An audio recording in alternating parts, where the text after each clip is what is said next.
आदरणीय प्रधानमंत्री जी के मार्गदर्शन और उनके नेतृत्व में पूरा देश इस लड़ाई को मजबूती से लड़ रहा है।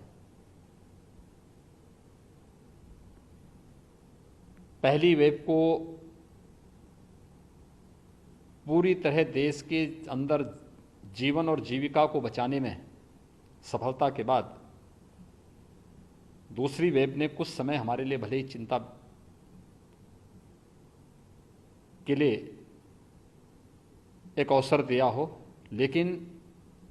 जिस मजबूती के साथ आदरणीय प्रधानमंत्री जी का यशस्वी नेतृत्व देश को प्राप्त हुआ, आज पूरा देश दूसरी लहर को भी पूरी तरह नियंत्रित करने के नज़दीक है। आज आदरणीय प्रधानमंत्री जी की जो महत्वपूर्ण घोषणाएं हैं,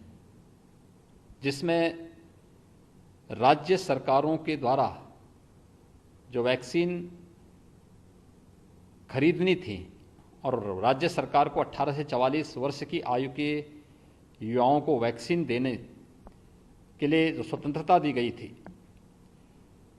बहुत सारी राज्य सरकारें ऐसी थीं जो इस अर्थ को वहन करने में दिक्कत महसूस कर रही थीं। दूसरा, वैक्सीन की उपलब्धता भी एक संकट था। हम सब आभारी हैं आदरणीय प्रधानमंत्री जी के कि उन्होंने आज राज्यों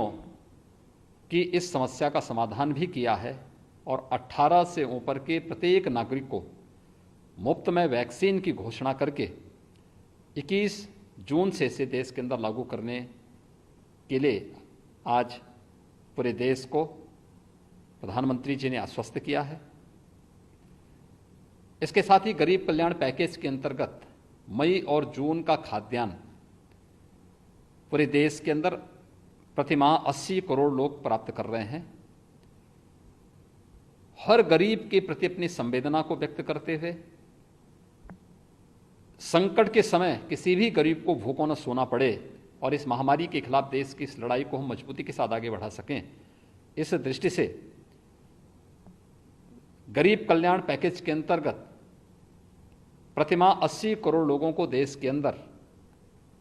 खाद्यान्न उपलब्ध कराने की घोषणा दीपावली तक करने के लिए भी मैं आदरणीय प्रधानमंत्री जी का आभार व्यक्त करता हूं। आदरणीय प्रधानमंत्री जी ने कोरोना के खिलाफ इस लड़ाई में कोविड प्रोटोकॉल का जो आह्वान किया है, मेरी पूरे प्रदेशवासियों से अपील है कि हम सब उस कोविड प्रोटोकॉल का पालन करें, जिसमें 2 गज की दूरी, मास्क है जरूरी का पालन तो अनिवार्य रूप से है ही, लेकिन हम कोविड टेस्ट से न भागें। दूसरा, वैक्सीन में नंबर आने पर, हमारी पारी आने पर हम वैक्सीन अवश्य लेंगे। किसी भी प्रकार की भ्रामक और अफवाह में पड़ने की बजाय हम वैक्सीन लेकर के सुरक्षा कवच जरूर लें।